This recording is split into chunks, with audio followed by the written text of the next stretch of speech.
किसी भी कंट्री के तौर पर ये एक बहुत ही गौरव का क्षण है और इस वक्त प्रधानमंत्री पहुंच चुके हैं स्टेज पर। बिल्कुल। Dynamism in the last 8 years, India's digital footprint has been massive and impressive. The potential unparalleled, and at the core of which lies the power to empower, the power for inclusion, and the power to bridge the distance between hope and opportunity. We thank Honorable Prime Minister, sir, for fueling in this growth and mindset, and we thank him for leading us in the India Mobile Congress 2022.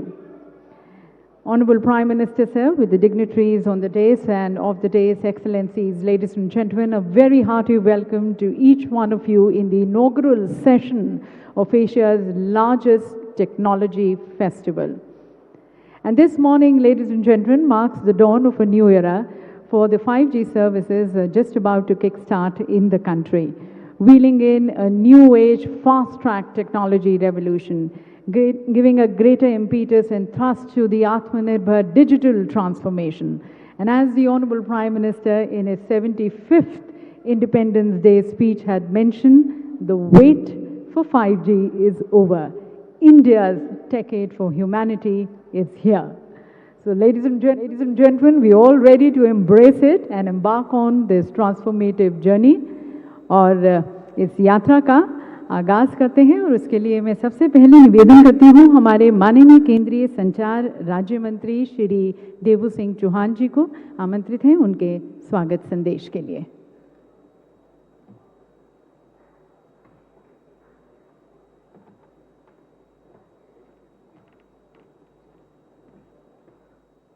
मंचासीन देश के यशस्वी प्रधानमंत्री आदरणीय नरेंद्र मोदी जी, हमारे senior cabinet minister माननीय श्री अश्विनी वैष्णव जी, श्री मुकेश अंबानी जी, श्री सुनील जी, श्री कुमार मंगलम जी, Shri secretary Rajaraman जी, मेरे सन्मुख उपस्थित आप सब टेलीकॉम क्षेत्र के इंडस्ट्री के सब प्रतिनिधि, सारे स्टेक होल्डर्स, मीडिया के सभी साथी, आज देश के लिए ऐतिहासिक दिन है और मेरे लिए ये गौरवशाली पल है कि देश के तपस्वी नवदधिची आदरणीय प्रधानमंत्री जी का मैं इस पल में स्वागत कर रहा हूं, जहां देश के लिए इंडिया मोबाइल कांग्रेस 2022 में 5G सेवा का शुभारंभ हो रहा है। आज हमारे प्रधानमंत्री जी का ये कार्य संस्कृति रहा है कि नागरिकों के लिए ईज़ ऑफ लिविंग हो, इंडस्ट्री के लिए ईज़ ऑफ डूइंग बिजनेस हो और इसी के चलते उनका ये आग्रह भी रहा है कि देश में आत्मनिर्भर भारत हो और आत्मनिर्भर भारत के उनके विजन के कारण आज देश ने 4G बना लिया है, 5G बना लिया है और इस दशक के अंत तक 6G भी बना लेंगे। और आप सब जानते हैं कि उनके आशीर्वाद और मार्गदर्शन से हमने टेलीकॉम क्षेत्र में कई रिफॉर्म्स भी किया है। मैं एक ही उदाहरण देता हूं, आज हमारे टेलीकॉम सर्विस प्रोवाइडर सुबह में स्पेक्ट्रम्स के लिए चार्जेस भरते हैं और कुछ ही घंटों में उनको स्पेक्ट्रम का एलोकेशन हो जाता है। ये नया भारत है, ये आपके आशीर्वाद के कारण हुआ है। और आज टेलीकॉम क्षेत्र में एडवांस टेलीकॉम टेक्नोलॉजी में जब हम आत्मनिर्भर हो रहे हैं, तब हम सबको ये पूरा भरोसा है कि दूर संचार आने वाले समय में अमृतकाल और संकल्प काल में हमें नई गति देगा, नई तेज़ी देगा और ऊर्जा देगा। और उसी ऊर्जा और गति के साथ हमारे गतिशील प्रधानमंत्री जी के विज़न को भारत की जनता की सेवा में ये 5G सेवा बहुत बहुत महत्वपूर्ण भूमिका निभाएगा। और पुनः मैं आदरणीय प्रधानमंत्री जी का स्वागत करता हूं, आप सभी जनों का स्वागत करता हूं। बहुत बहुत धन्यवाद। बहुत बहुत धन्यवाद माननीय मंत्री जी आपके स्वागत संदेश के लिए। और Now inviting the Honorable Minister for Communications, Railways, Electronics and Information Technology, Shri Ashwini Vaishnav ji, for his address.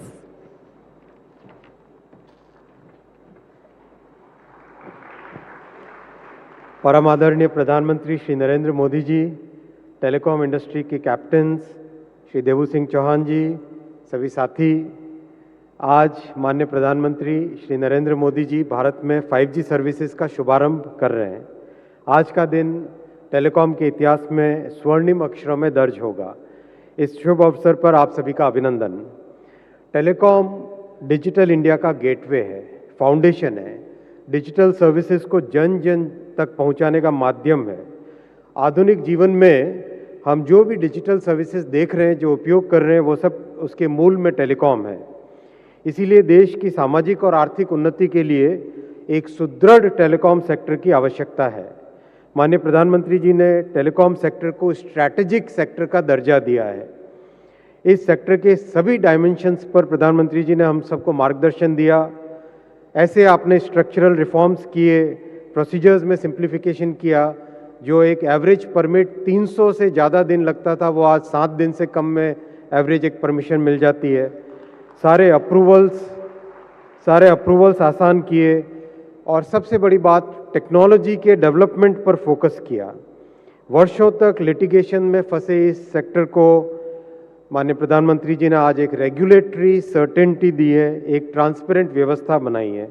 इन सभी प्रयासों का परिणाम है कि आज टेलीकॉम सेक्टर एक सनराइज इंडस्ट्री बन के उभर रहा है। देश में 5G सर्विसेज कई सेक्टर्स में फंडामेंटल चेंज आएगा। Education, health, agriculture, logistics, banking, ये ऐसे सेक्टर हैं जिसमें एक मूलभूत परिवर्तन आएगा। नई नई संभावनाएं उत्पन्न होगी। डिजिटल कैपेबिलिटीज़ को सेंटर में रख के उसके चारों तरफ नई सर्विसेज क्रिएट होंगी। कम्युनिकेशंस का स्वरूप बदल जाएगा। और सबसे बड़ी बात है, माननीय प्रधानमंत्री जी हमेशा अंत्योदय की भावना से सभी काम करते हैं। इस तेजी से बदलने वाली टेक्नोलॉजी की दुनिया में भी प्रधानमंत्री जी ने हमेशा साधारण मानवी तक सारी सुविधाएं कैसे पहुंचे, समाज के अंतिम छोर पे बैठे व्यक्ति तक सारी सुविधाएं कैसे पहुंचे, ऐसा हमेशा हमको मार्गदर्शन दिया। आपने लास्ट माइल तक पहुंचाने के लिए 35,000 करोड़ रुपीस सैंक्शन किए हैं, जिससे कि हर गांव तक अच्छी सर्विसेज पहुंच सके। मैं आपके लिए बहुत बहुत अभिनंदन करता हूं माननीय प्रधानमंत्री जी। ऐसी सोच से ही देश का एक सुदृढ़ निर्माण होता है। हर घर तक फाइबर पहुंचे, इसके लिए आपने एक इनोवेटिव मॉडल तैयार किया है। आगामी महीनों में आपके इस सोच से दूर दराज के गांवों तक एक बहुत अच्छा एक परिणाम मिलेगा, बहुत अच्छी कनेक्टिविटी मिलेगी। आपने BSNL को एक मार्केट स्टेबलाइजिंग फोर्स का दर्जा देके 1,64,000 करोड़ का पैकेज दिया, जो कि ऐतिहासिक है और जो कि देश के ऐसे क्षेत्र जिसमें आज भी BSNL के ऊपर बहुत भरोसा है, उन सब के लिए बहुत इम्पोर्टेंट आपका ये पैकेज है। इन सभी प्रोग्राम के साथ आपने जो विशेष महत्व दिया माननीय प्रधानमंत्री जी, वो है भारत में निर्मित टेलीकॉम टेक्नोलॉजी। ये एक बहुत बड़ा फंडामेंटल चेंज आप लेके आए। भारत के इंजीनियर्स की प्रतिभा विश्व भर में प्रसिद्ध है। आपने संकल्प दिया 4G और 5G की टेक्नोलॉजी देश में निर्मित होनी चाहिए, एंड टू एंड निर्मित होनी चाहिए। बहुत मुश्किल टारगेट था, बहुत सारी बाधाएं थी, लेकिन आपके इस विजन को देश ने स्वीकार कर, और ऐसे जब प्रखर नेतृत्व जब एक विजन रखते हैं सामने, तो सारी बाधाएं पार कर कर देश सफल होता है। आज हिंदुस्तान के लिए गर्व की बात है, माननीय प्रधानमंत्री जी के इस संकल्प से देश ने अपनी 5G टेक्नोलॉजी तैयार की है। आज दुनिया भर में भारत में विकसित 5G टेक्नोलॉजी की चर्चा है और बहुत अच्छी संभावना है कि आगामी वर्षों में भारत एक टेलीकॉम टेक्नोलॉजी के लीडर के रूप में इमर्ज होगा। मैं फिर एक बार भारत के टेलीकॉम और डिजिटल इकोनॉमी में वर्ल्ड लीडर बनाने वाले यशस्वी प्रधानमंत्री श्री नरेंद्र मोदी जी का हार्दिक स्वागत करता हूं, अभिनंदन करता हूं। धन्यवाद।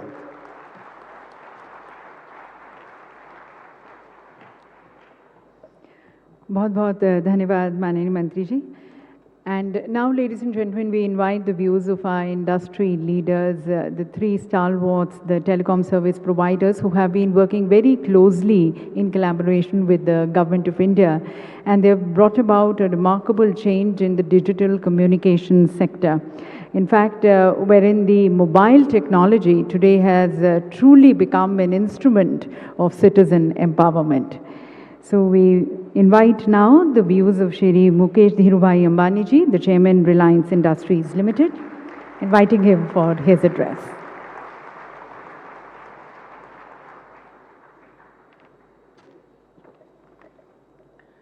Most respected Prime Minister Shri Narendra Bhai Modi ji, Honorable Minister Shri Vaishnav ji, Honorable Minister of State Shri Chauhan ji, Secretary Telecom Shri Raja Raman ji, my good friends from industry Sunil and Kumar, distinguished delegates, ladies and gentlemen, good morning. My hearty congratulations to DOT and COAI for organizing the 6th edition of the India Mobile Congress. I can wholeheartedly say today that as Indian telecom industry, what we have demonstrated, I feel very proud. And to both COAI and DOT, I can say that we are now ready to take leadership, and the Indian Mobile Congress should now become the Asian Mobile Congress and the Global Mobile Congress.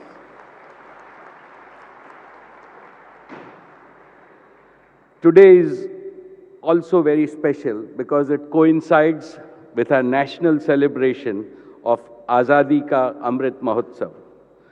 Our beloved Prime Minister, Shri Narendra Bhai Modi ji, has shared an inspiring vision of making India a developed nation by 2047. Every policy and every action of the government is skillfully crafted to propel India towards that goal. The steps taken to fast-track India's march into the 5G era provide a compelling proof of our Prime Minister's determination. This is most heartening because 5G is much more than the next generation of connectivity technology. To my mind, it is a foundational technology that unlocks the full potential of other 21st century technologies like artificial intelligence, Internet of Things, robotics, blockchain, and metaverse. In fact, I think of 5G as an acronym for 5 goals that fundamentally can transform our nation. First, 5G and 5G-enabled digital solutions can bring affordable and high-quality education and skill development within the reach of common Indians. This will help young Indians realize their full potential by arming them with world-class capabilities and competencies so that they can earn more and make India globally competitive. Second, 5G can affordably deliver high-quality healthcare to rural and remote areas by turning existing hospitals into smart hospitals without much additional investment. This will make services of the best doctors digitally available anywhere in India, dramatically improve the speed and accuracy of diagnostics, and enable real-time clinical decision-making. All this will enhance health, wealth, and happiness of all Indians. Third, 5G can bridge the gap between urban and rural India by accelerating digitization and intelligent data management of agriculture services, trade, industry, the informal sector, transportation, and energy infrastructure. This will create huge efficiencies in all economic activities, making India a hub of innovation and also help us mitigate the climate crisis. 4, 5G can make available the same powerful productivity tools to small-scale industry and commercial enterprises as are used by large capital-intensive businesses. This will drive modernization and profitability of all sectors of India's economy. And fifth and final, by bringing artificial intelligence into every domain, 5G can power India's emergence as the world's intelligence capital. This will help India become a major exporter of high value-added digital solutions and services. Achieving these 5 goals will trigger a huge explosion of entrepreneurship in our country, which in turn will attract even larger investments and create millions of new jobs for our young people. By harnessing the combined power of demography and digital technologies, India can become the world's leading digital society, setting a benchmark for simultaneously achieving the dual goals of acceleration of growth and inclusion in development. Acceleration of growth by making India a $40 trillion economy by 2047, up from $3 trillion today, and inclusion in development by increasing our per capita income rapidly to $20,000 from $2,000 per capita today. Therefore, it will not be an exaggeration to say that 5G is like a digital Kamdhenu, the heavenly cow that grants whatever we desire.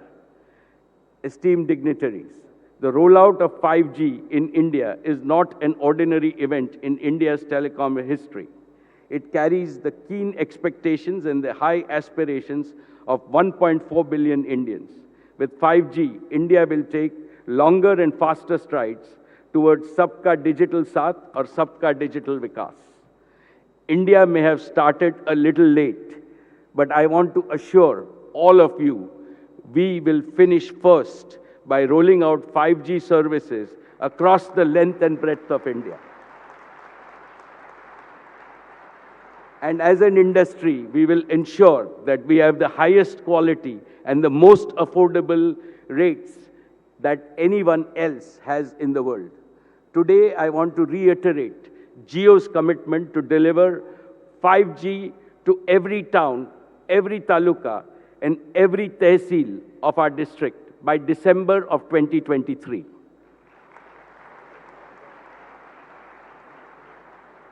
Most of Jio's 5G is developed in India and hence carries the stamp of Atmanirbhar Bharat.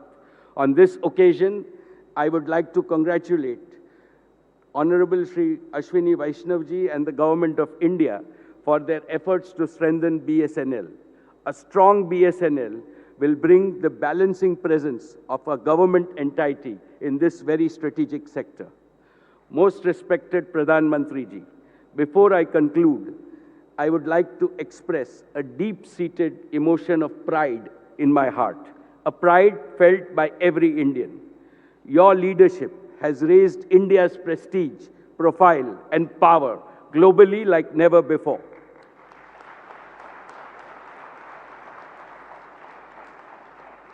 In today's fast-changing world, there will be no stopping a resurgent India from soaring to the top, a place that is rightfully ours. India and Indians can't settle for anything less. All of us at the India Mobile Congress assure you that we will work together and walk together under your guidance towards the glorious future that awaits our nation. Thank you and a very happy Navratri to all of you and all my fellow Indians. Thank you, Shrimani, for sharing your vision and the commitment towards delivering the 5G services to the citizens of the country and shaping a new progressive smart India. और अब आमंत्रित हैं श्री सुनील भारती मित्तल जी, chairman Bharti enterprises. उनसे निवेदन है सम्मानित सभा को संबोधित करने के लिए।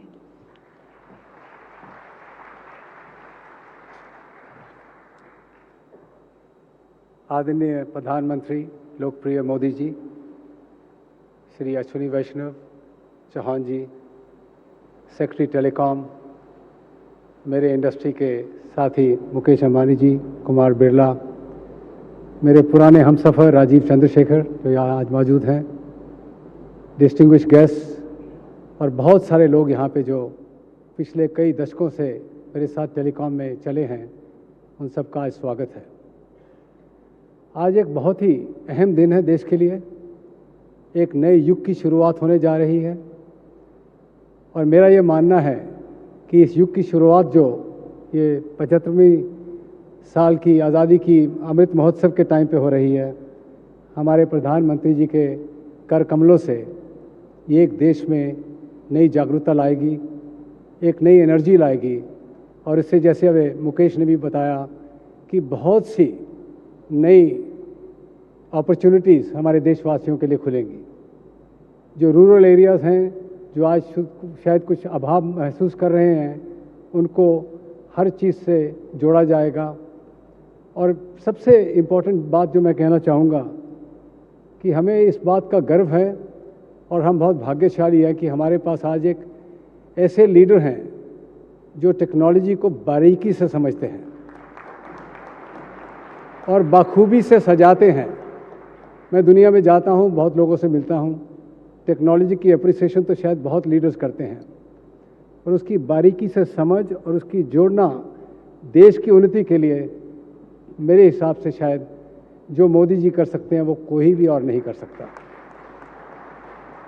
मैंने बहुत क्लोज से देखा है, जब गुजरात में चीफ मिनिस्टर थे तो ई-ग्राम लाने वाले सैटेलाइट कनेक्टिविटी से सारे गांव को गुजरात में जोड़ा गया ताकि स्टेट एडमिनिस्ट्रेशन से उनको जल्द से जल्द हर चीज़ मुहैया कराई जाए। ड्रिप इरिगेशन का काम हिंदुस्तान में सबसे पहले प्रधानमंत्री जी ने किया।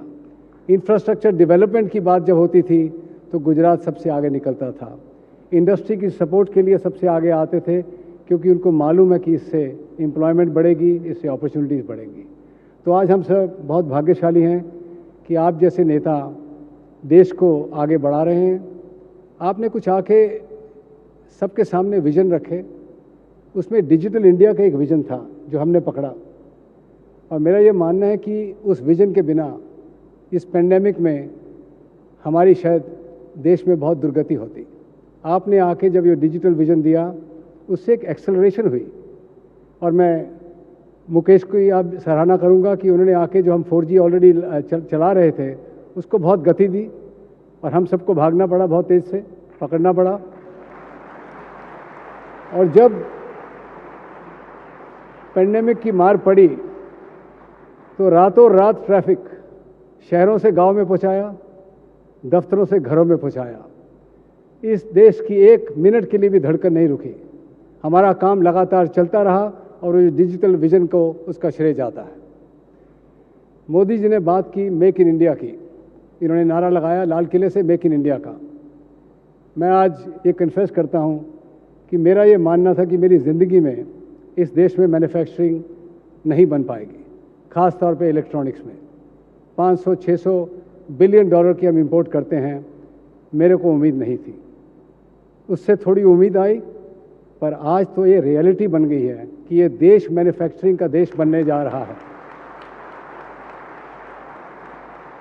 डिजिटल के साथ उन्होंने स्टार्टअप इंडिया का नारा लगाया।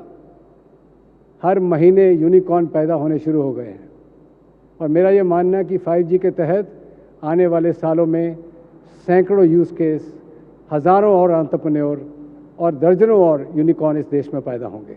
वो भी उसका श्रेय स्टार्टअप इंडिया को जाता है। मोदी जी 40 साल पहले इसी अक्टूबर में 1982 में ताइवान में मैंने एक पुश बटन टेलीफोन देखा और उसको हिंदुस्तान में लेके आया, यहाँ पे उसकी मैन्युफैक्चरिंग शुरू की। आज 40 साल के बाद मुझे बहुत गर्व महसूस होता है कि आज वही भारती एयरटेल, जो कि बहुत छोटी उम्र में अपना टेलीकॉम में कदम रखा था 40 साल पहले, आज 5G में आगे सबसे आगे चल के इस देश की सेवा में जुटी हुई है।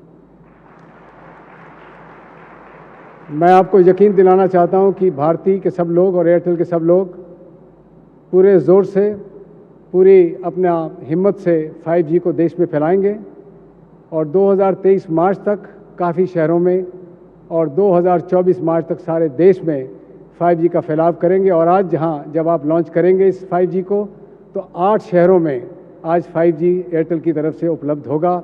दिल्ली, वाराणसी, मुंबई, बेंगलोर और कई शहरों में। तो मैं आपको बहुत धन्यवाद दूंगा कि आपने आके यहाँ आज सबकी शोभा बढ़ाई है। ख़ास तौर पे मैं कॉन्ग्रेचुलेट करूँगा DOT को और COI को, जिन्होंने आज इस आईएमसी को एक मोबाइल वर्ल्ड कांग्रेस के लेवल पे आज लेके गए हैं। आज अगर आप बाहर जाएंगे तो देखेंगे कि दुनिया में कहीं भी आप एग्जीबिशन देखेंगे उससे आज यहाँ कम नहीं है। बहुत बहुत धन्यवाद।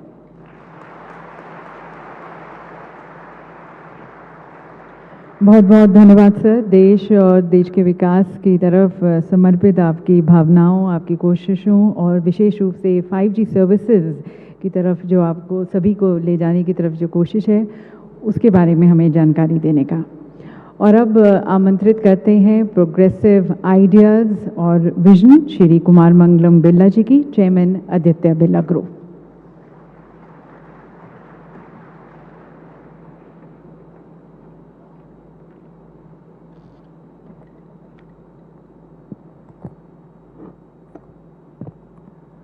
Honorable Prime Minister Shri Narendra Modi ji, Honorable Minister for Telecom, IT and Railways Shri Ashwini Vaishnav, Honorable Minister of State Shri Deboo Singh Chauhan, Honorable Secretary Telecom Shri M. Rajaraman, Mr. Mukesh Ambani, Mr. Sunil Mittal. Thank you, Honorable Prime Minister Shri Narendra Modi ji, for your very inspiring presence today at the Indian Mobile Congress 2022.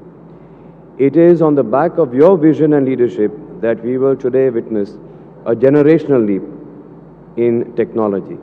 This is a leap that demonstrates India's prowess on the global stage and reinforces the telecom industry's role as the bedrock of digital India.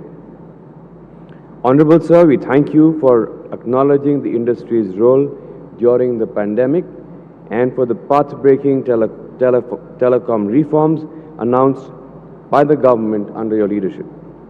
I take this opportunity to also thank Minister Shri Ashwini Vaishnav for steering the sector so skillfully into the future. I express my gratitude to Minister of State Shri Deboo Singh Chauhan, Secretary DOT, Chairman TRAI, and all the officers of DOT and TRAI for accelerating the country's digitization agenda. As all of you know, the telecom industry has been one of the country's key growth engines, catapulting India into the top 5 economies of the world. It continues to play a transformational role, touching every aspect of our daily lives and work. Today, we are set to make a giant leap into the future, driven by the reformist and futuristic policies of our Honorable Prime Minister. We are committed to the vision of building the digital infrastructure for the India of tomorrow. As the Honorable Prime Minister launches India's 5G networks here today, the telecom industry will further ignite the digital dreams of 1.3 billion Indians and many thousands of enterprises. It will also set the stage for the country to become a $5 trillion economy in the next few years with a $1 trillion contribution by the digital economy itself. 5G will augment services at scale and will create impact in critical areas like Industry 4.0, automated manufacturing, to creating the connected factory, smart cities, smart automobiles, smart homes, immersive gaming, and other innovative business and consumer solutions. 5G will also accelerate immersive education, remote health, and smart agriculture to enable inclusive growth and prosperity in rural India, thus realizing the PM's philosophy of benefit to Antyodaya. The Honorable Prime Minister's vision, global influence, as well as enabling government policies and platforms such as Gati Shakti and Make in India will play a crucial role in catalyzing the required investments into our sector. Sir, your government has made critical policy interventions, boosting investor confidence in the sector, and as we move into the 5G era, we hope to receive continued policy support to drive the 5G revolution in this digital decade. Vodafone Idea is committed to taking India on this new pace of the country's digital journey. We have 240 million citizens connected to our networks, with 50% of them in rural India. Our networks have been constantly upgraded to be capable of smooth and swift migration to 5G. having taken concrete steps for the 5G ecosystem development, 5G use cases for Indian enterprises and consumers, and acquisition of 5G spectrum in a very well-designed auction, we will soon begin the 5G rollout journey. We will leverage our strong presence in rural India, our enterprise customers, our technology partners, and the global experience of the Vodafone Group for progressively rolling out our 5G networks and services in the coming period. Today, we are greatly honored that our beloved Prime Minister will soon launch the VI 5G use case demonstration. Our unique use case addresses the need for safe working conditions for workers at infrastructure construction sites by leveraging digital infrastructure and 5G.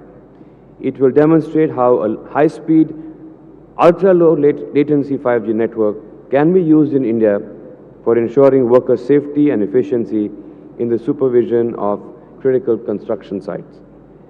I believe the launch of 5G services marks the beginning of an exciting journey for India. As the ecosystem evolves, we will see limitless potential for 5G development and use cases in the years to come. I thank our Prime Minister for underlining his support to the sector with his presence here today. The telecom industry will certainly play its role in bringing alive his vision for an Atmanirbhar Bharat. Thank you.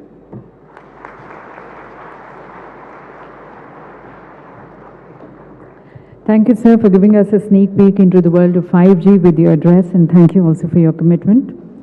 And ladies and gentlemen, the India Mobile Congress was conceived in the year 2017, and the first conference was organized in the year 2017. Over the years, it has grown in size and stature, in impact and impression. And in fact, it has truly become a representation of the digital dreams, digital ambitions of 1.4 billion people, earning a very unique place in the global and annual calendar of global conversations on technologies and the digital communications. And today, as we open IMC 2022, we all stand very excited to engage, encapsulate, and experience this new digital universe, which is just about to open and ready to engage and explore. So may I request our Honorable Prime Minister to please declare India Mobile Congress 2022 open by launching a film with a click of a remote. माननीय प्रधानमंत्री जी से निवेदन है कि remote का button दबाकर IMC 2022 को launch करें।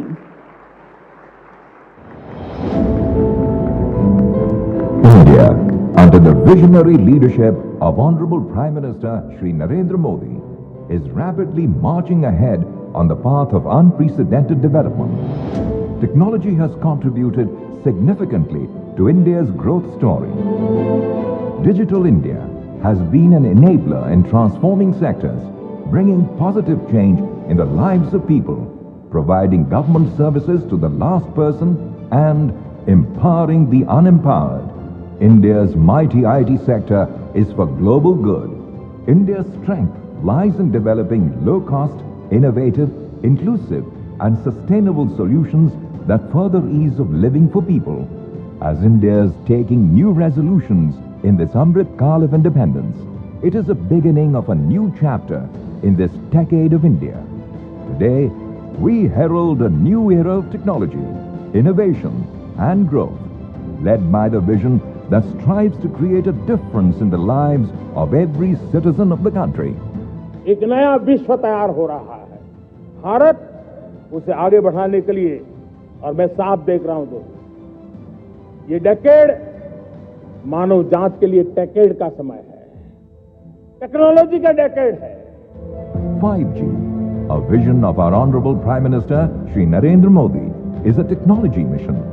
The advent of 5G technologies will be a game changer for the economic and social development of the country. This will revolutionize various building blocks of the nation, including education, agriculture, healthcare, manufacturing and logistics, and add strength to the nation's resolve of building a developed India. The India Mobile Congress, a global platform working towards the vision of creating a new digital universe, promises to be the largest congregation of the industry, intelligentsia, and the end consumer. Spread over an area of 26,000 square meters, the event will be a host to over 5,000 CXOs from various companies. There would be over 230 exhibitors, and over 100 startups would showcase their tech prowess. The multiple parallel conferences would be attended by over 196 global speakers. An estimated 70,000 visitors would attend this 4-day event, making it one of the most prolific events in its genre. The India Mobile Congress 2022, a global platform for a global vision. And now, ladies and gentlemen, a world of unlimited possibilities and opportunities is just about to begin. Ladies and gentlemen, we have been all eagerly waiting for this moment जब देशवासियों को माननीय प्रधानमंत्री जी के कर कमलों द्वारा 5G की एक विशेष सौगात मिलने जा रही है। तो मैं माननीय प्रधानमंत्री जी से निवेदन करना चाहूँगी कि वे रिमोट का बटन दबाकर 5G सर्विसेज का लोकार्पण करें।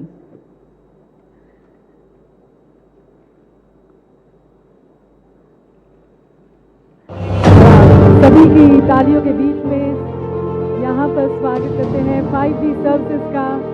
India today, ladies and gentlemen, getting this gift of 5G at the hands of Honorable Prime Minister. And from today onwards, the service providers are going to be rolling out the 5G services in different parts of the country, and we're expecting that by the end of 2024, almost 75% of the citizens of this country are going to be able to avail the 5G services. और अब माननीय प्रधानमंत्री जी के कर कमलों द्वारा 5G services के लोकार्पण के बाद अब देखते हैं कि किस तरह से 5G सर्विसेज के आने के बाद ज़मीनी स्तर पर काफ़ी परिवर्तन आएगा, बदलाव आएगा। इसकी तरफ हम अब यहाँ पर कुछ यूज़ केसेस को डिमॉन्स्ट्रेट करेंगे जो कि हमारे लीडिंग टेलीकॉम सर्विस प्रोवाइडर्स की तरफ से हैं। पहला जो यूज़ केस है वो रिलायंस जियो की तरफ से है। शिक्षा के क्षेत्र में पढ़ेगा भारत तभी तो बढ़ेगा भारत, और डेमो स्कूल्स के छात्रों के साथ वर्चुअली हमारे साथ अब जुड़ रहे हैं महाराष्ट्र के माननीय मुख्यमंत्री श्री एकनाथ शिंदे जी, गुजरात के माननीय मुख्यमंत्री श्री भूपेंद्र भाई पटेल जी, ओडिशा के माननीय मुख्यमंत्री श्री नवीन पटनायक जी, महाराष्ट्र के उप मुख्यमंत्री श्री देवेंद्र फडणवीस जी, और समन्वय के लिए धीरूभाई अंबानी इंटरनेशनल स्कूल के शिक्षक। आप सभी का स्वागत है। और अब कॉन्टेक्स्ट सेटिंग के लिए और आगे की कार्यवाही के लिए अब हम सीधा जुड़ते हैं मुंबई से, और वहाँ पर हमारे साथ एक बहुत ही लोकप्रिय और मशहूर भारतीय लेखक अमीश त्रिपाठी जी हैं। मैं उनका स्वागत करती हूँ and I hand over to him now. माननीय प्रधानमंत्री श्री नरेंद्र मोदी जी, रिलायंस के चेयरमैन श्री मुकेश अंबानी जी, मंत्रीगण, उपस्थित महानुभावों और मेरे प्यारे दोस्तों, नमस्कार। आज हमने 4 स्कूल्स को यहाँ डिजिटली कनेक्ट किया है। एक एक्सपर्ट टीचर जो मुंबई के एक स्कूल में है, बाकी के 3 स्कूल्स के साथ अपना नॉलेज शेयर कर रहे हैं। आइए एक वीडियो के जरिए हम एजुकेशन सिस्टम की ज़रूरतों को समझें। विश्व शक्ति बनने की ताकत रखने वाले भारत को अपनी नई पीढ़ी को सही तरीके से ढालना और संवारना होगा। ये बच्चे जो भविष्य में इस देश के नेता, बिजनेसमैन, साइंटिस्ट, डॉक्टर्स और एंटरप्रेन्योर्स बनेंगे, यही हमारे देश का आत्मनिर्भर भारत का सपना साकार करेंगे।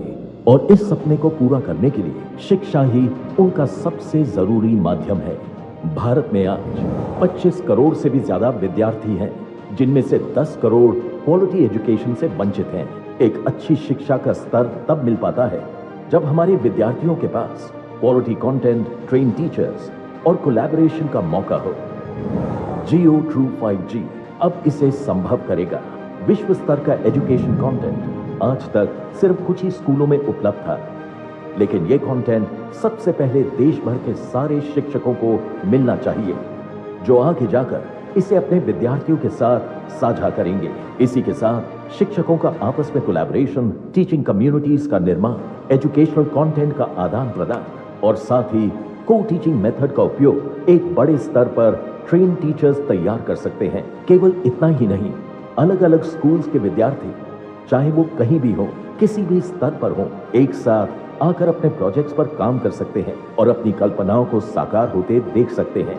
जियो ट्रू 5G एक ऐसा अनोखा इकोसिस्टम बनाएगा जो बच्चों के सपनों को पंख देगा और हमारे प्रधानमंत्री जी के भारत के 247 तक के डेवलप्ड इकोनॉमी बनने के विजन को भी पूरा करेगा। अब बढ़ेगा इंडिया तो बढ़ेगा इंडिया। स्क्रीन पर चल रही लाइव क्लास के माध्यम से आप देख सकते हैं कि कैसे स्कूल्स में क्वालिटी एजुकेशन की कमी को जियो ट्रू 5G पूरा कर रहा है।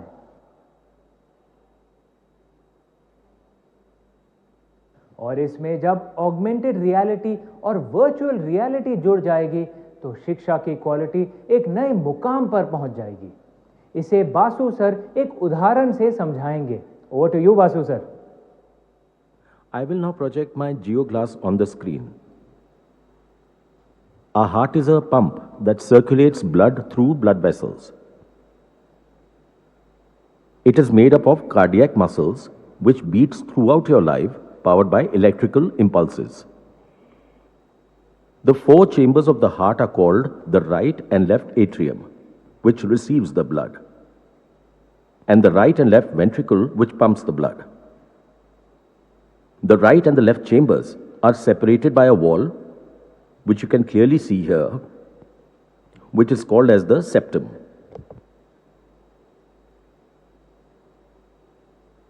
Thank you sir. जब देश के 15 लाख स्कूल्स को 5G जोड़ेगा तो बनेगा भारत का एक महान डिजिटल स्कूल और होगा साकार प्रधानमंत्री जी का सपना, एक भारत श्रेष्ठ भारत। अब मैं माननीय प्रधानमंत्री जी से अनुरोध करूंगा कि वे विद्यार्थियों को अपने ओजस्वी विचारों से प्रेरित करें।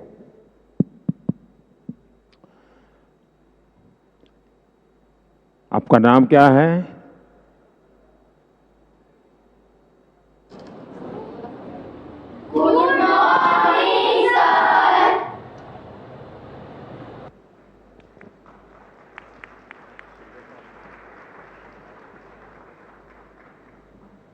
आप में से कौन बात करेगा?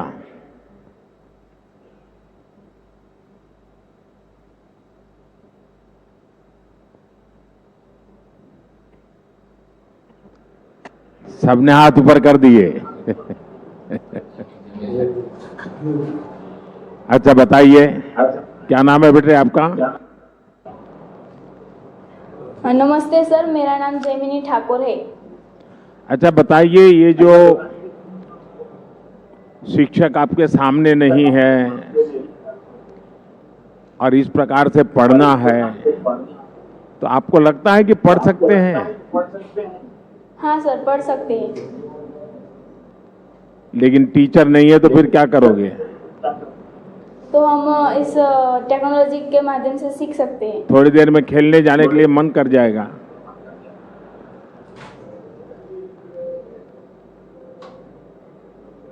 तो ये टेक्नोलॉजी वालों को बीच बीच में कहना पड़ेगा, ध्यान रखो, सामने देखो, बातें मत करो, ऐसा कहना पड़ेगा ना? हाँ। शाबाश। अच्छा, आपको कौन सा सब्जेक्ट पसंद है और आप चाहोगी कि इस प्रकार की टेक्नोलॉजी से वो सब्जेक्ट आपको पढ़ने के लिए मिल जाए?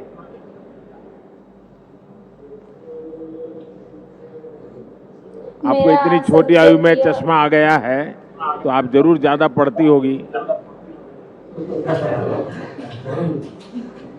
सर, मेरा मनपसंद साइंस है। अच्छा, उसको लगता है कि टेक्नोलॉजी से अब मजा आएगा? हाँ। ज्यादा अच्छी तरह से समझ पाओगे?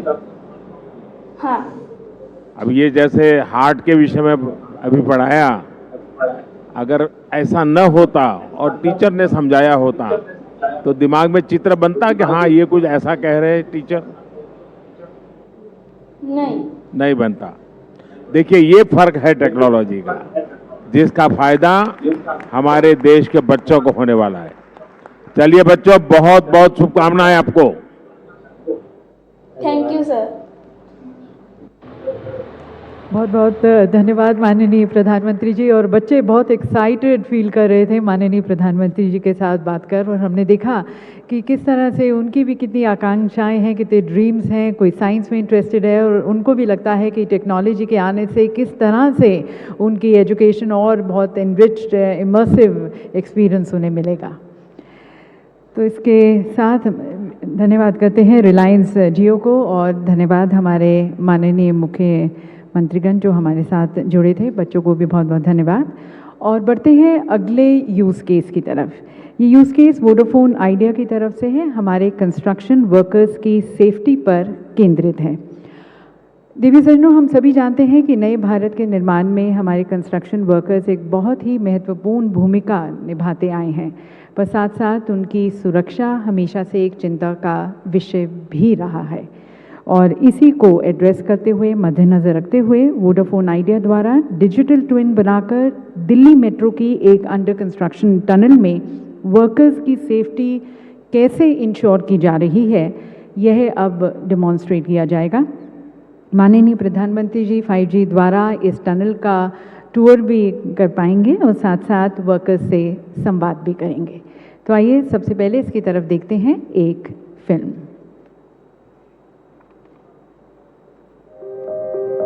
भारत का विकास आज नई ऊंचाइयों को छू रहा है और इस विकास को मजबूती देते हैं हमारे मेहनती वर्कर्स, जो दिन रात एक करके देश के इंफ्रास्ट्रक्चर को लगातार तेजी से आगे बढ़ा रहे हैं। प्रधानमंत्री गति शक्ति और डिजिटल इंडिया योजना भारत को वैश्विक स्तर पर एक नई पहचान दे रहे हैं। हमारे इन मेहनती भाई बहनों की सुरक्षा हमारी जिम्मेदारी ही नहीं, कर्तव्य भी है, और इस कर्तव्य को निभाने में हमारी मदद करेगी 5G technology. Advanced 4K HD cameras, low latency, edge AI, digital twin, real time support और ऑगमेंटेड रियलिटी के साथ, जो कि पहले मुमकिन नहीं था। V5G द्वारा संचालित डिजिटल ट्विन बना है लो लेटेंसी और हाई बैंडविड्थ पर, जो आपको देता है कई कंस्ट्रक्शन साइट्स की real time 3 dimensional video feed HD quality में। इस टेक्नोलॉजी से आप कहीं से भी काम और वर्कर्स को गाइड कर सकते हैं, जिससे काम और भी तेजी से होगा, वो भी सुरक्षा से समझौता किए बिना। तो आइए मिलकर कदम बढ़ाएं, 5G से वर्कर्स को सुरक्षित बनाएं।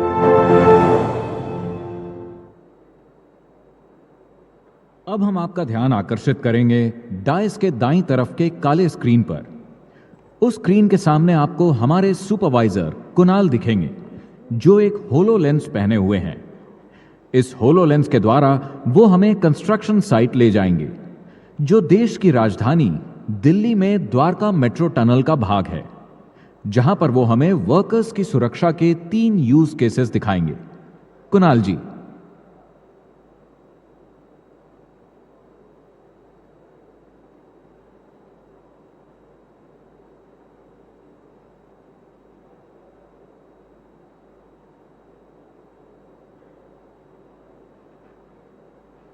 सुरक्षा के किसी भी नियम का उल्लंघन होने पर तत्काल एक अलार्म दिया जा सकता है। जैसे आप देख सकते हैं, फेस मास्क के बिना काम करता हुआ श्रमिक।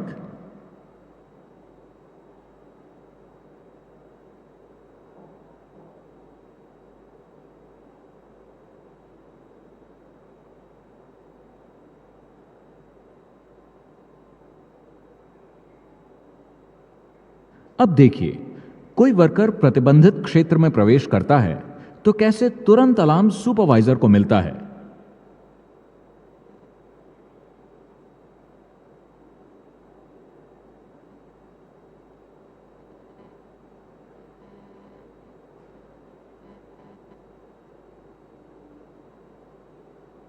इस क्षमता से अब हम टनल के अंदर उपस्थित लोगों से वार्तालाप करेंगे। इस समय टनल के अंदर उपस्थित हैं माननीय लेफ्टिनेंट गवर्नर विनय कुमार सक्सेना जी और DMRC टनल के निर्माण में लगे कुछ कर्मचारी। आपसे विनम्र निवेदन है कि आप V5G पे इनसे बातचीत करें।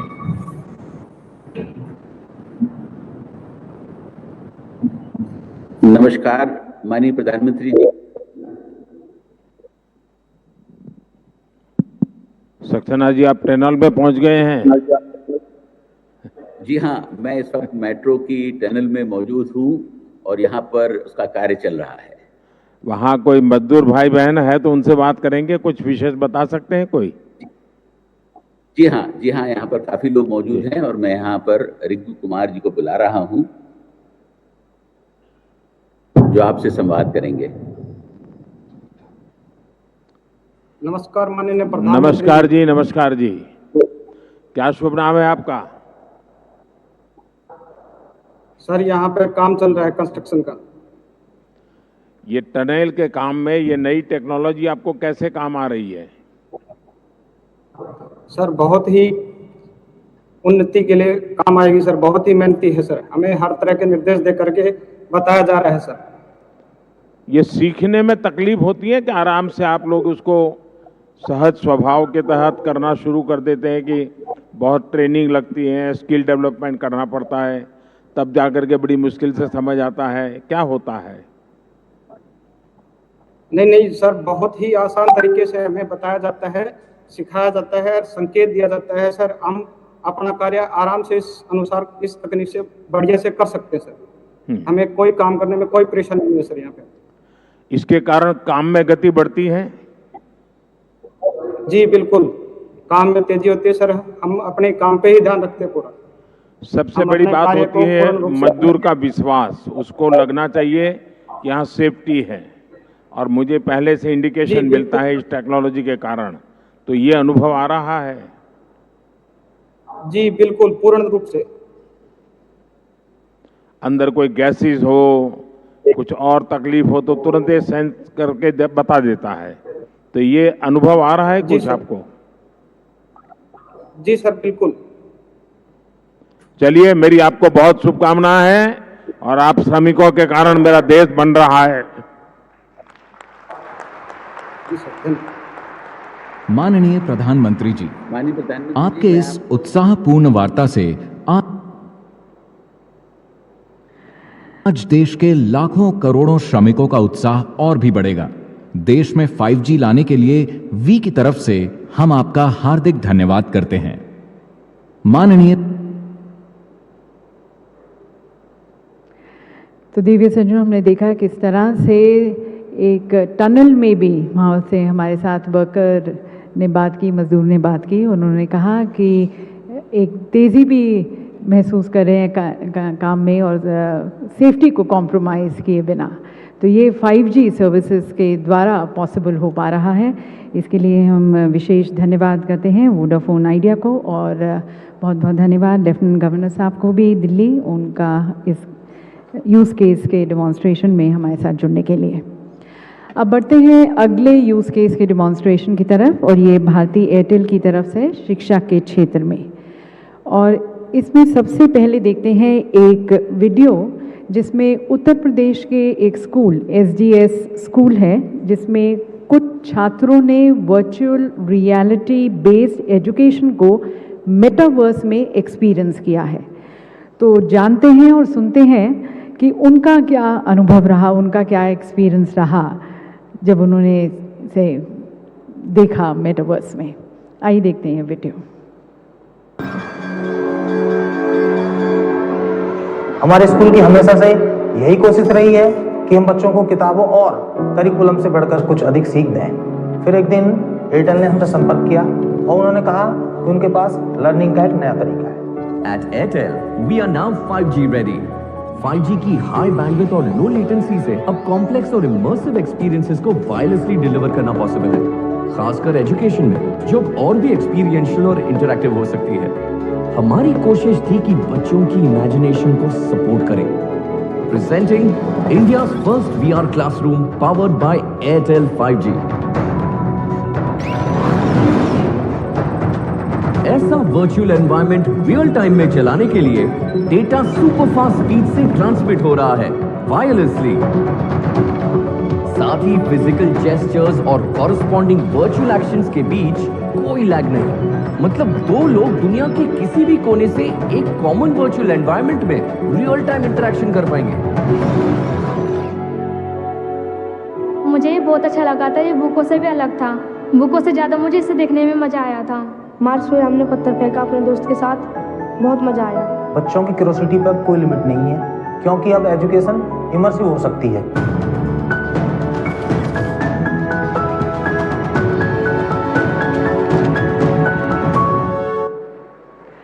तो इमर्सिव एक्सपीरियंस, और हमने देखा कि किस तरह से बच्चे कह रहे थे कि हमें बहुत मज़ा आ रहा था। जो कुछ वो किताबों में पढ़ रहे थे उसे अब वो देख पा रहे थे, और देखने पर एक कॉम्प्रीहेंड ज़्यादा अच्छी तरह से कर पा रहे थे, अंडरस्टैंड बहुत अच्छी तरह से कर पा रहे थे। ये बदलाव आएगा शिक्षा के क्षेत्र में।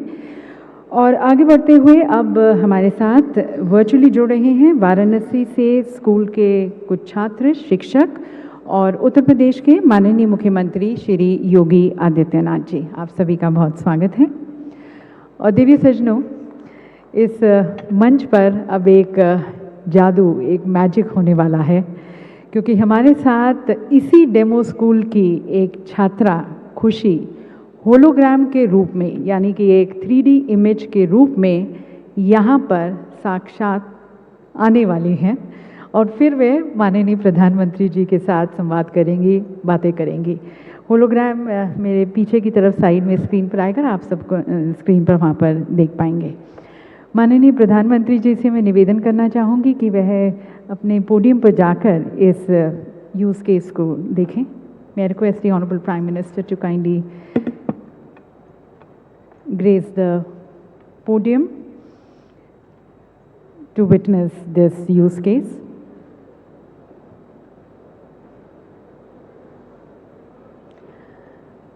और हमारे साथ मेरे पीछे यहाँ पर होलोग्राम में जी नमस्ते।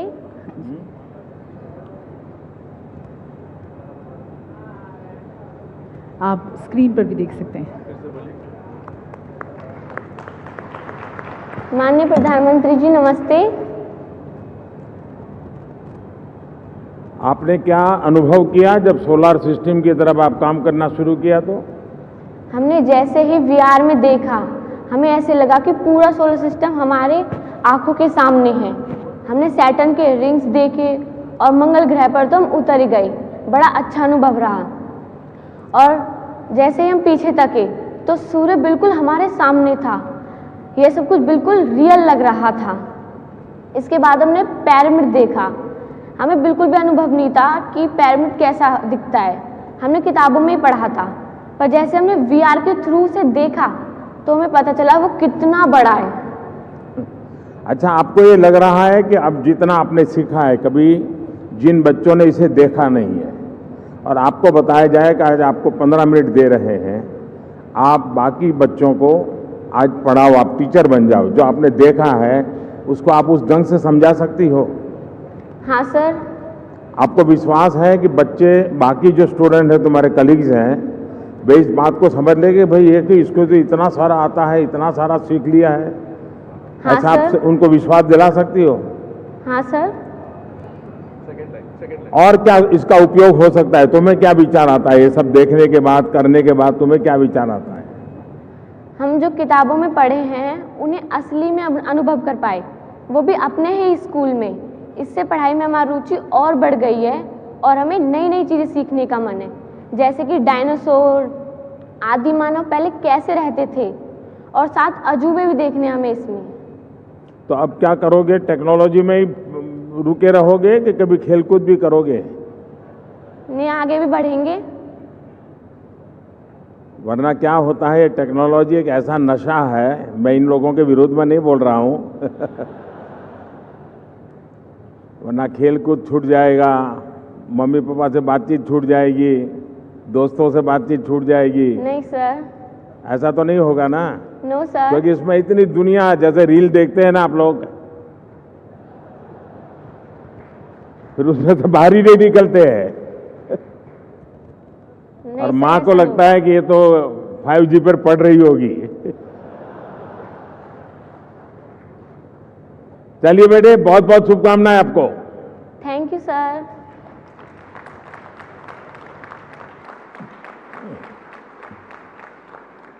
बहुत धन्यवाद माननीय प्रधानमंत्री जी हमारे सभी बच्चों को बहुत प्रोत्साहित करने का भी और उनको उत्साहित करने का, प्रेरित करने का एक होलिस्टिक विकास की तरफ, ना केवल टेक्नोलॉजी की तरफ ध्यान दें पर खेल कूद भी पूरा बैलेंस करके रखें. And now, ladies and gentlemen, we are all very eagerly waiting to be led and guided by the most transformative and progressive leader this nation has seen. We are waiting for the address of the Honorable Prime Minister. Please join me, ladies and gentlemen, as I request Prime Minister Sir for his inaugural address.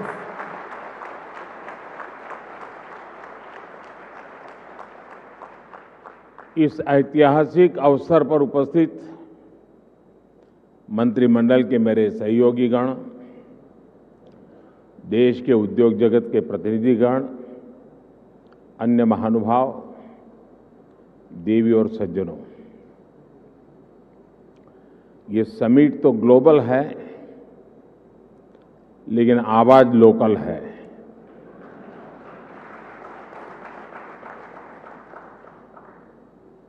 इतना ही नहीं, आगाज भी local है.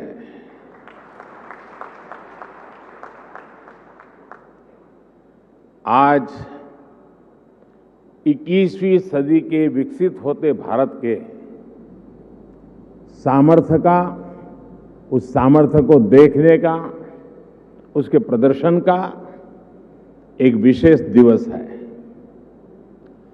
आजादी के अमृत महोत्सव के इस ऐतिहासिक कालखंड में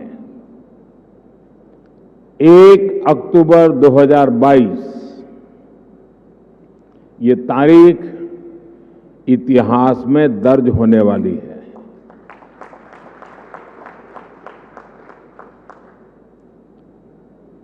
दूसरा, ये नवरात्रि का पर्व चल रहा है,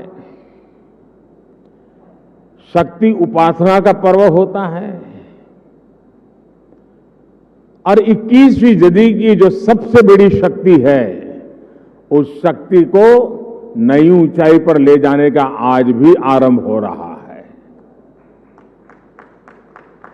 आज देश की ओर से, देश की टेलीकॉम इंडस्ट्री की ओर से 130 करोड़ भारतवासियों को 5G के तौर पर एक शानदार उपहार मिल रहा है. 5G देश के द्वार पर नए दौर की दस्तक लेके आया है. 5G अवसरों के अनंत आकाश की शुरुआत है. मैं प्रत्येक भारतवासी को इसके लिए बहुत बहुत बधाई देता हूं. साथियों, मैं गौरव से भरे इन क्षणों के साथ ही मुझे खुशी इस बात की भी है कि 5G की शुरुआत में ग्रामीण स्कूलों के बच्चे भी हमारे साथ सहभागी हैं, गांव भी सहभागी है, मजदूर गरीब भी सहभागी है. अभी मैं यूपी के ग्रामीण स्कूल की बेटी 5G होलोग्राम टेक्नोलॉजी के जरिए रूबरू हो रहा था. जब मैं 2012 के चुनाव में होलोग्राम लेकर के चुनाव प्रचार कर रहा था तो दुनिया के लिए अजूबा था. आज वो घर घर पहुंच रहा है. मैंने महसूस किया कि नई तकनीक उनके लिए किस तरह पढ़ाई के मायने बदलते जा रही है. इसी तरह गुजरात, महाराष्ट्र, ओडिशा के गांवों के सुदूर स्कूल तक 5G के जरिए बच्चे बड़े बड़े विशेषज्ञों के साथ क्लास में नई नई चीजें सीख रहे हैं. उनके साथ नए दौर की क्लास का हिस्सा बनना, ये वाकई बहुत रोमांचित करने वाला अनुभव है. साथियों, 5G को लेकर भारत के प्रयासों का एक और संदेश है, नया भारत. टेक्नोलॉजी का सिर्फ कंज्यूमर बनकर नहीं रहेगा, बल्कि भारत उस टेक्नोलॉजी के विकास में, उसके इम्प्लीमेंटेशन में बहुत बड़ी एक्टिव भूमिका निभाएगा। भविष्य की वायरलेस टेक्नोलॉजी को डिजाइन करने में, उससे जुड़ी मैन्युफैक्चरिंग में भारत की बड़ी भूमिका होगी। 2G, 3G, 4G के समय भारत टेक्नोलॉजी के लिए दूसरे देशों पर निर्भर रहा, लेकिन 5G के साथ भारत ने नया इतिहास रच दिया है। 5G के साथ भारत पहली बार टेलीकॉम टेक्नोलॉजी में ग्लोबल स्टैंडर्ड तय कर रहा है। भारत लीड कर रहा है। आज इंटरनेट का इस्तेमाल करने वाला हर व्यक्ति इस बात को समझ रहा है कि 5G इंटरनेट का पूरा आर्किटेक्चर बदल कर रख देगा। इसलिए भारत के युवाओं के लिए आज 5G बहुत बड़ी अपॉर्चुनिटी लेकर आया है। मुझे खुशी है कि विकसित भारत का संकल्प लेकर आगे बढ़ रहा हमारा देश दुनिया के अन्य देशों के साथ किस तरह कदम से कदम मिलाकर चल रहा है। ये भारत की बहुत बड़ी सफलता है। डिजिटल इंडिया अभियान की बहुत बड़ी सफलता है। साथियों, जब हम डिजिटल इंडिया की बात करते हैं तो कुछ लोग समझते हैं कि ये सिर्फ सरकारी एक योजना है, लेकिन डिजिटल इंडिया सिर्फ एक नाम नहीं है। ये देश के विकास का बहुत बड़ा विजन है। इस विजन का लक्ष्य है उस टेक्नोलॉजी को आम लोगों तक पहुंचाना जो लोगों के लिए काम करे और लोगों के साथ जुड़कर काम करे।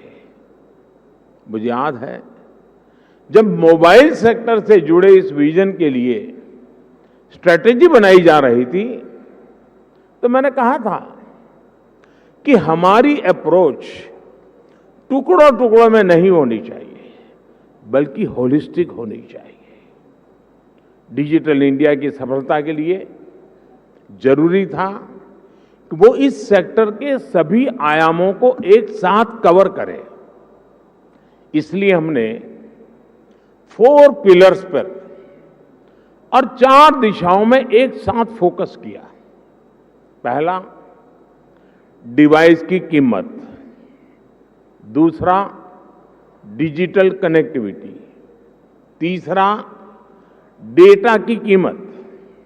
चौथा, और जो सबसे जरूरी है, डिजिटल फर्स्ट की सोच। साथियों, जब हम पहले पिलर की बात करते हैं, डिवाइस की कीमत की बात करते हैं, तो एक बात बहुत स्पष्ट है, डिवाइस की कीमत तभी कम हो सकती है जब हम आत्मनिर्भर हो। और आपको याद होगा, बहुत लोगों ने आत्मनिर्भर की मेरी बात की मजाक उड़ाई थी। 2014 तक हम करीब 100% मोबाइल फोन आयात करते थे, विदेशों से इंपोर्ट करते थे। और इसलिए हमने तय किया कि हम इस क्षेत्र में आत्मनिर्भर बनेंगे। हमने मोबाइल मैन्युफैक्चरिंग यूनिट्स को बढ़ाया। 2014 में जहां देश में 2 मोबाइल मैन्युफैक्चरिंग यूनिट्स थी, 8 साल पहले 2, अब उनकी संख्या 200 के ऊपर है।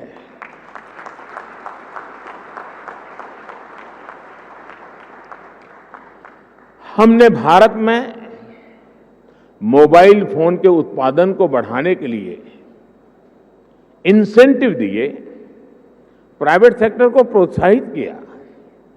आज इसी योजना का विस्तार आप पीएलआई स्कीम में भी देख रहे हैं। इन प्रयासों का नतीजा बहुत पॉजिटिव रहा। आज भारत मोबाइल फोन उत्पादन करने में दुनिया में नंबर 2 पर है। इतना ही नहीं, जो कल तक हम मोबाइल इंपोर्ट करते थे, आज हम मोबाइल एक्सपोर्ट कर रहे हैं, दुनिया को बेच रहे हैं। जरा सोचिए, 2014 में 0 मोबाइल फोन निर्यात करने से लेकर आज हम हजारों करोड़ के मोबाइल फोन निर्यात करने वाले देश बन गए हैं, एक्सपोर्ट करने वाले देश बन चुके हैं। स्वाभाविक है, इन सारे प्रयासों का प्रभाव डिवाइस की कीमत पर पड़ा है। अब कम कीमत पर हमें ज्यादा फीचर्स भी मिलने लगे हैं। साथियों, डिवाइस कॉस्ट के बाद जो दूसरे पिलर पर हमने काम किया वो है डिजिटल कनेक्टिविटी का। आप भी जानते हैं कि कम्युनिकेशन सेक्टर की असली ताकत कनेक्टिविटी में है। जितने ज्यादा लोग कनेक्ट होंगे इस सेक्टर के लिए उतना अच्छा है। अगर हम ब्रॉडबैंड कनेक्टिविटी की बात करें तो 2014 में 6 करोड़ यूजर्स थे, आज इनकी संख्या बढ़कर 80 करोड़ से ज्यादा हो चुकी है। अगर हम इंटरनेट कनेक्शन की संख्या की बात करें तो 2014 में जहां 25 करोड़ इंटरनेट कनेक्शन थे, वहीं आज इसकी संख्या करीब करीब 85 करोड़ पहुंच रही है, 85 करोड़ पहुंच रही है। ये बात भी नोट करने वाली है कि आज शहरों में इंटरनेट यूजर्स की संख्या के मुकाबले हमारे ग्रामीण क्षेत्रों में इंटरनेट यूजर्स की संख्या तेजी से बढ़ रही है।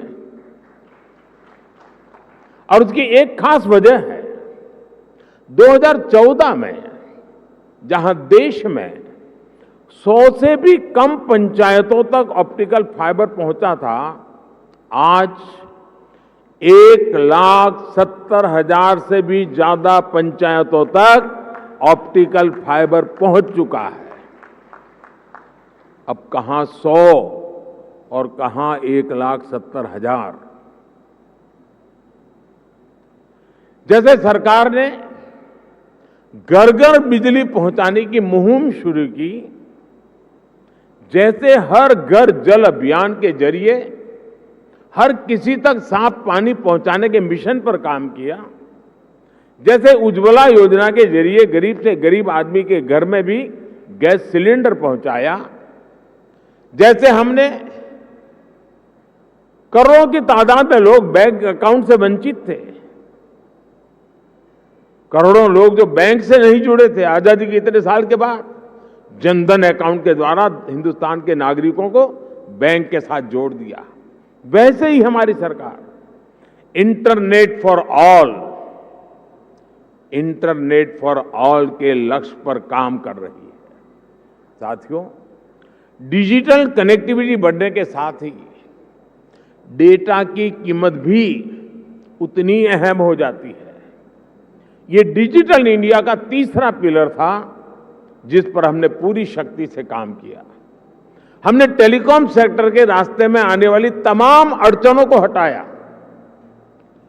पहले विजन की कमी और पारदर्शिता के अभाव में टेलीकॉम सेक्टर को तमाम मुश्किलों का सामना करना पड़ता था। आप परिचित हैं कि कैसे हमने 4G तकनीक के विस्तार के लिए पॉलिसी सपोर्ट दिया। इससे डेटा की कीमत में भारी कमी आई और देश में डेटा क्रांति का जन्म हुआ। देखते ही देखते ये तीनों फैक्टर, डिवाइस की कीमत, डिजिटल कनेक्टिविटी और डेटा की कीमत, इसका मल्टीप्लायर इफेक्ट हर तरफ नजर आने लगा। लेकिन साथियों, इन सब के साथ एक और महत्वपूर्ण काम हुआ। देश में डिजिटल फर्स्ट की सोच विकसित हुई। एक वक्त था जब बड़े बड़े विद्वान, एलिट क्लास, उसके कुछ मुट्ठी भर लोग, सदन के कुछ भाषण देख लेना, कैसे कैसे भाषण हमारे नेता लोग करते हैं, वे मजाक उड़ाते थे। उनको लगता था कि गरीब लोगों में क्षमता ही नहीं है, ये डिजिटल समझ ही नहीं सकते, संदेह करते थे। उन्हें शक था कि गरीब लोग डिजिटल का मतलब भी नहीं समझ पाएंगे। लेकिन मुझे देश के सामान्य मानवी की समझ पर, उसके विवेक पर, उसके जिज्ञासु मन पर हमेशा भरोसा रहा है।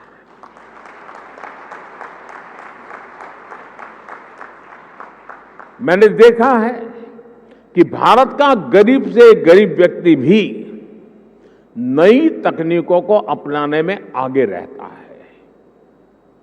और मैं एक छोटा अनुभव बताता हूं। शायद ये 2007-8 का कालखंड होगा या 9-10 का, मुझे याद नहीं है। मैं गुजरात में मुख्यमंत्री रहा, लेकिन एक क्षेत्र ऐसा था जहां मैं कभी गया नहीं था और बहुत ही ट्राइबल इलाके में, बहुत ही पिछड़ा। मैं, हमारे सरकार के अधिकारियों ने भी मुझे एक बार वहाँ कार्यक्रम करना ही करना है, मुझे जाना है। तो वो इलाका ऐसा था, कोई बड़ा प्रोजेक्ट की संभावना नहीं थी, फॉरेस्ट लैंड थी, कोई संभावना हो रही थी।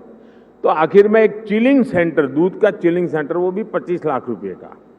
मैंने कहा भले वो 25 लाख का होगा, 25,000 का होगा, मैं खुद उद्घाटन करूंगा। अब लोगों को लगता है ना, चीफ मिनिस्टर को इससे नीचे तो करना नहीं चाहिए, लेकिन मुझे ऐसा कुछ होता नहीं है। तो मैं उस गांव में गया। अच्छा, वहां हम एक पब्लिक मीटिंग करने के लिए भी जगह नहीं थी, तो वहां से 4 किलोमीटर दूर एक स्कूल का छोटा सा मैदान था, वहां पब्लिक मीटिंग ऑर्गेनाइज की। लेकिन जब वो चिलिंग सेंटर पर गया मैं, तो आदिवासी माताएं बहनें दूध भरने के लिए कतार में खड़ी थी। तो दूध का अपना बर्तन नीचे रख करके जब हम लोग गए और उसकी उद्घाटन की विधि कर रहे थे, तो मोबाइल से फोटो ले रही थी। मैं हैरान था, इतने दूर दरार के क्षेत्र में मोबाइल से फोटो ले रही है। तो मैं उनके पास गया, मैंने कहा फोटो लेके क्या करोगी? तो बोले डाउनलोड करेंगे। ये शब्द सुनकर के मैं सचमुच में सरप्राइज हुआ था मुझे कि ये ताकत है हमारे देश के गांव में। आदिवासी क्षेत्र की गरीब माताएं बहनें जो दूध भरने आई थी, वो मोबाइल फोन से अपनी फोटो ले रही थी और उनको ये मालूम था कि इसमें तो नहीं, आप डाउनलोड करवा देंगे। और डाउनलोड शब्द उनसे मुंह से निकलना, ये उनकी समझ शक्ति और नई चीजों को स्वीकारने के स्वभाव का परिचय देती है। मैं कल गुजरात में था, तो मैं अंबाजी तीर्थ क्षेत्र पे जा रहा था, तो रास्ते में छोटे छोटे गांव थे।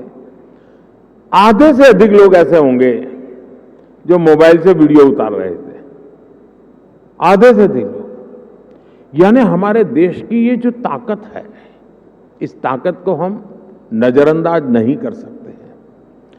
और सिर्फ देश के इलीट क्लास के कुछ लोगों को ही हमारे गरीब भाई बहनों पर यकीन नहीं था। आखिरकार हम डिजिटल फर्स्ट के अप्रोच के साथ आगे बढ़ने में कामयाब हुए। सरकार ने खुद आगे बढ़कर डिजिटल पेमेंट्स का रास्ता आसान बनाया। सरकार ने खुद ऐप के जरिए सिटीजन सेंट्रिक डिलीवरी सर्विस को बढ़ावा दिया। बात चाहे किसानों की हो या छोटे दुकानदारों की, हमने उन्हें ऐप के जरिए रोज की जरूरतें पूरी करने का रास्ता दिया। इसका नतीजा आज आप देख सकते हैं। आज टेक्नोलॉजी सही मायने में डेमोक्रेटिक हो गई है, लोकतांत्रिक हो गई है। आपने भी देखा है कि डिजिटल फर्स्ट की हमारी अप्रोच ने कोरोना वैश्विक महामारी के इस दौर में देश के लोगों की कितनी मदद की।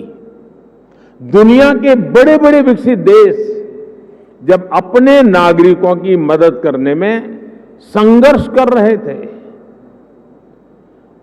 खजाने में रुपये पड़े थे, डॉलर थे, पाउंड थे, सब था, यूरो था, लेकिन और देने का तय भी किया था, लेकिन पहुंचाने का रास्ता नहीं था। भारत एक क्लिक पर हजारों करोड़ रुपए मेरे देश के नागरिकों के खाते में ट्रांसफर कर रहा है। ये डिजिटल इंडिया की ही ताकत थी कि जब दुनिया थमी हुई थी तो भी हमारे बच्चे ऑनलाइन क्लासेस ले रहे थे, पढ़ाई कर रहे थे। अस्पतालों के सामने असाधारण चुनौती थी, लेकिन डॉक्टर्स अपने मरीजों का इलाज टेलीमेडिसिन के जरिए भी कर रहे थे। ऑफिसेज बंद थे, लेकिन वर्क फ्रॉम होम चल रहा था। आज हमारे छोटे व्यापारी हो, छोटे उद्यमी हो, लोकल कलाकार हो, कारीगर हो, डिजिटल इंडिया ने सबको मंच दिया है, बाजार दिया है।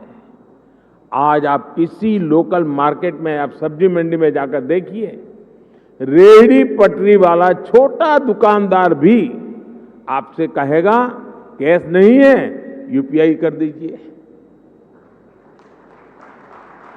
मैंने तो बीच में एक वीडियो देखा, कोई भिक्षुक भी डिजिटली पेमेंट लेता है। ट्रांसपेरेंसी देखिए। ये बदलाव बताता है कि जब सुविधा सुलभ होती है तो सोच किस तरह सशक्त हो जाती है। साथियों, आज टेलीकॉम सेक्टर में जो क्रांति देश देख रहा है वो इस बात का सबूत है कि अगर सरकार सही नियत से काम करे तो नागरिकों की नियत बदलने में देर नहीं लगती है। 2G की नियत और 5G की नियत में यही फर्क है।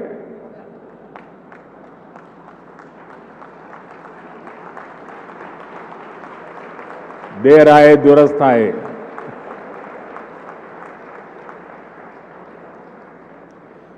भारत आज दुनिया के उन देशों में है जहां डेटा इतना सस्ता है। पहले 1 GB डेटा की कीमत जहां 300 रुपये के करीब होती थी, वहीं आज 1 GB डेटा का खर्च केवल 10 रुपये तक आ गया है। आज भारत में महीने भर में एक व्यक्ति मोबाइल पर करीब एवरेज 14 GB डेटा इस्तेमाल कर रहा है। 2014 में इस 14 GB डेटा की कीमत होती थी करीब 4,200 रुपये प्रति महीना, 4,200 रुपया। आज इतना ही डेटा 125 रुपये या ज्यादा से ज्यादा 150 रुपये, 125 या 150 रुपये में मिल जाता है। यानी आज गरीब के, मध्यम वर्ग के मोबाइल डेटा के करीब 4,000 रुपये हर महीने बच रहा है उसके जेब में।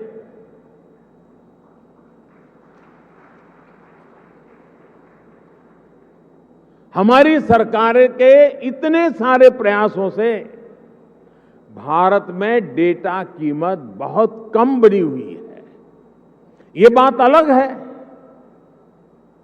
4,000 रुपया बचना कोई छोटी बात नहीं है हर महीना। लेकिन जब मैं बता रहा हूं तब आपको ध्यान में आया, क्योंकि हमने इसका हो हल्ला नहीं किया, विज्ञापन नहीं दिए, झूठे झूठे बड़े गपगोले नहीं चलाए। हमने फोकस किया कि देश के लोगों की सहूलियत बढ़े, ईज ऑफ लिविंग बढ़े। साथियों, अक्सर ये कहा जाता है कि भारत पहली 3 औद्योगिक क्रांतियों का लाभ नहीं उठा पाया, लेकिन मेरा विश्वास है कि भारत न सिर्फ चौथी औद्योगिक क्रांति का पूरा लाभ उठाएगा, बल्कि उसका नेतृत्व भी करेगा। और विद्वान लोग तो कहने लगे हैं कि ये भारत का दशक नहीं, ये भारत की शताब्दी है। ये डेकेड नहीं, सेंचुरी है। भारत ने किस तरह 4G आने के बाद टेक्नोलॉजी की दुनिया में ऊंचाई छलांग लगाई है, इसके हम सभी साक्षी हैं। भारत के नागरिकों को जब टेक्नोलॉजी के समान अवसर मिल जाते हैं, तो दुनिया में उन्हें कोई पछाड़ नहीं सकता। इसलिए आज जब भारत में 5G का लॉन्च हो रहा है, तो मैं बहुत विश्वास से भरा हुआ हूं दोस्तों। मैं दूर का देख पा रहा हूं, और जो सपने हमारे दिल दिमाग में चल रहे हैं, उसको अपनी आंखों के सामने हम साकार होते देखेंगे। हमारे बाद वाली पीढ़ी देखेगी, ऐसा काम होने वाला नहीं है, हम ही हमारे आंखों के सामने देखने वाले हैं। ये एक सुखद संयोग है कि कुछ सप्ताह पहले ही भारत विश्व की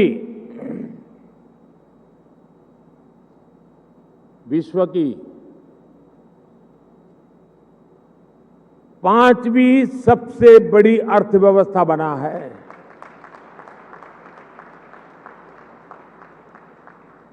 और इसलिए ये अवसर है हमारे युवाओं के लिए, जो 5G टेक्नोलॉजी की मदद से दुनिया भर का ध्यान खींचने वाले इनोवेशंस कर सकते हैं। ये अवसर है हमारे एंटरप्रेन्योर्स के लिए, जो 5G टेक्नोलॉजी का इस्तेमाल करते हुए अपना विस्तार कर सकते हैं। ये अवसर है भारत के सामान्य मानवी के लिए, जो इस टेक्नोलॉजी का इस्तेमाल करते हुए अपनी स्किल्स को सुधार सकता है, अपस्किल्स कर सकता है, रीस्किल्स कर सकता है, अपने आइडियाज को सच्चाई में बदल सकता है। साथियों, आज का ये ऐतिहासिक अवसर एक राष्ट्र के तौर पर, भारत के एक नागरिक के तौर पर हमारे लिए नई प्रेरणा लेकर आया है। क्यों ना हम इस 5G टेक्नोलॉजी का उपयोग करके भारत के विकास को अभूतपूर्व गति दें। क्यों ना हम इस 5G टेक्नोलॉजी का इस्तेमाल करके अपनी अर्थव्यवस्था को बहुत तेजी से विस्तार दें।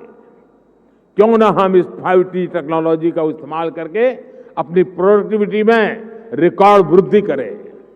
साथियों, इन सवालों में हर भारतीय के लिए एक अवसर है, एक चुनौती है, एक सपना है और एक संकल्प भी है। मुझे पता है कि आज 5G की इस लॉन्चिंग को जो वर्ग सबसे ज्यादा उत्साह से देख रहा है, वो मेरा युवा साथी है, मेरे देश की युवा पीढ़ी है। हमारी टेलीकॉम इंडस्ट्री के लिए भी कितने ही बड़े अवसर इंतजार कर रहे हैं। रोजगार के कितने ही नए अवसर बनने जा रहे हैं। मुझे विश्वास है हमारी इंडस्ट्री, हमारे इंस्टीट्यूट्स और हमारे युवा मिलकर इस दिशा में निरंतर काम करेंगे। और अभी जब मैं काफी समय पूरा जो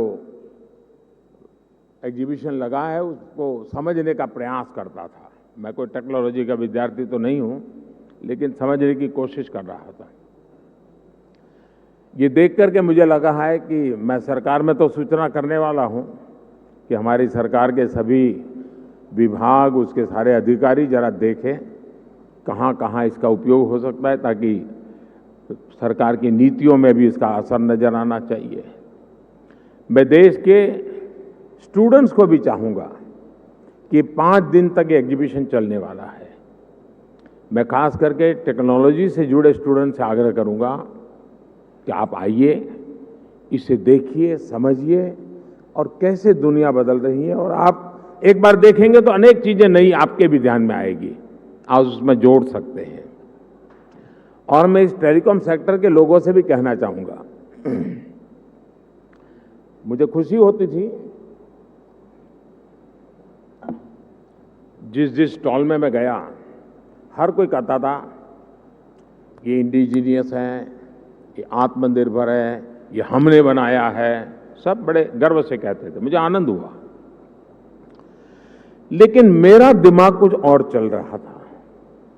मैं ये सोच रहा था, जैसे कई प्रकार की कार आती हैं, हर एक की अपनी एक ब्रांड होती है, हर एक की अपनी विशेषता भी होती है, लेकिन उसमें जो स्पेयर पार्ट पहुंचाने वाले होते हैं वो एमएसएमई सेक्टर के होते हैं। और एक ही एमएसएमई के एक फैक्ट्री वाला 6 प्रकार की गाड़ियों के स्पेयर पार्ट बनाता है, छोटे मोटे जो भी सुधार करने करे वो देता है। मैं चाहता हूं कि आज हार्डवेयर भी आप लगाए रहे हैं, ऐसा लगा मुझे आपकी बातों से। क्या एमएसएमई सेक्टर को इसके लिए जो हार्डवेयर की जरूरत है, उसके छोटे छोटे पुर्जे बनाने के लिए उनको काम दिया जाए, बहुत बड़ा इकोसिस्टम बनाया जाए। एकदम से मैं व्यापारी तो नहीं हूं, मुझे रुपये पैसे से लेना देना नहीं है, लेकिन मैं इतना समझता हूं कि कॉस्ट एकदम कम हो जाएगी, एकदम कम हो जाएगी। हमारे एमएसएमई सेक्टर की ये ताकत है। और वो सप्लाई आपको सिर्फ अपने यूनिकनेस के साथ उसमें सॉफ्टवेयर वगैरह जोड़ करके सर्विस देनी है।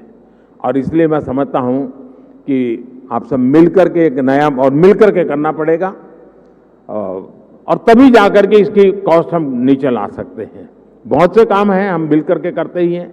तो मैं जरूर इस क्षेत्र के लोगों से भी कहूंगा, मैंने ये भी देखा है कि स्टार्टअप में जिन बच्चों ने काम किया है, जिन नौजवानों ने काम किया है, ज्यादातर इस क्षेत्र में उन्हीं स्टार्टअप को ओन कर करके उसको स्केल अप किया गया है।